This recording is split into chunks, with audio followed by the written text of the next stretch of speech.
Well, good morning. This is Karen Lawrence from sunny Binham.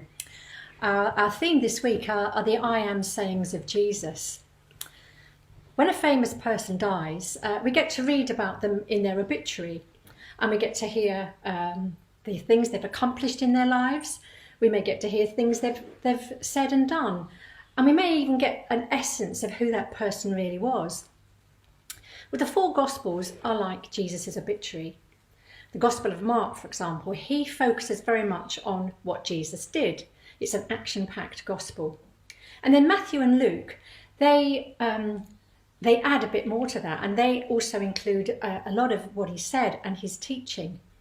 And then the fourth Gospel, the Gospel of John, he concentrates on Jesus' identity, who Jesus was. Now this morning we're reading from John 15, verse 1, where Jesus said, I am the true vine.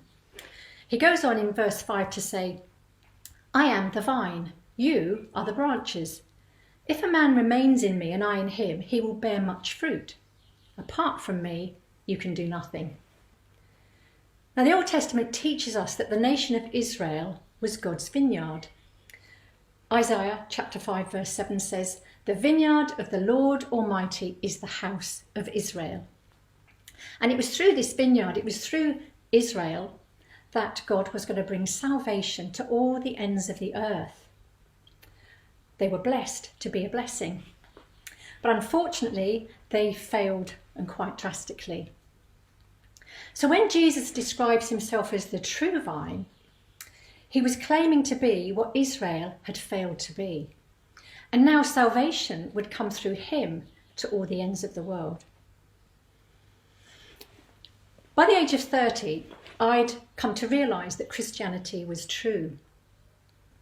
And for me, it was like a homecoming where I was reunited back into a relationship with Creator God through his Son, Jesus Christ, where God now sat enthroned on the throne of my life rather than me. When Jesus calls into himself, he doesn't just call us to live with him, he calls us to live in him.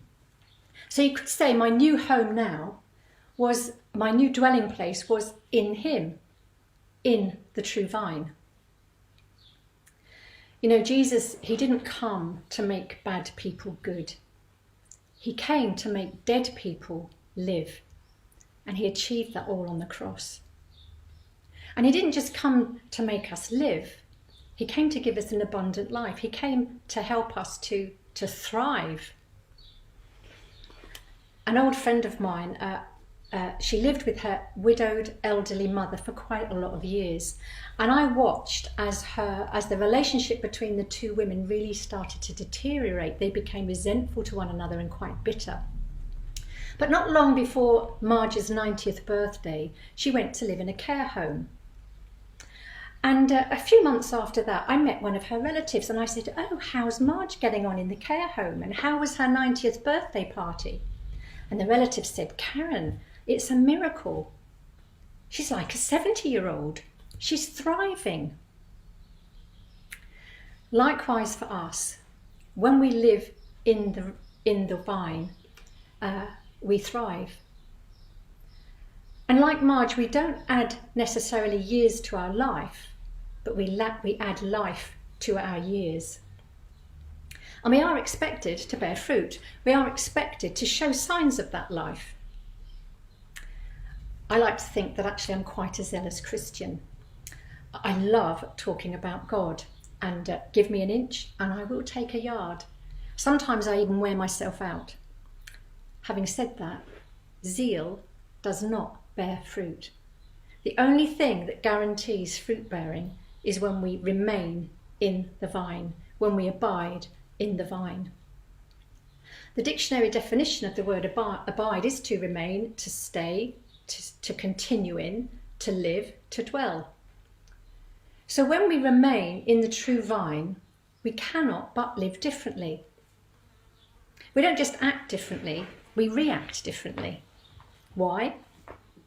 Because we are different.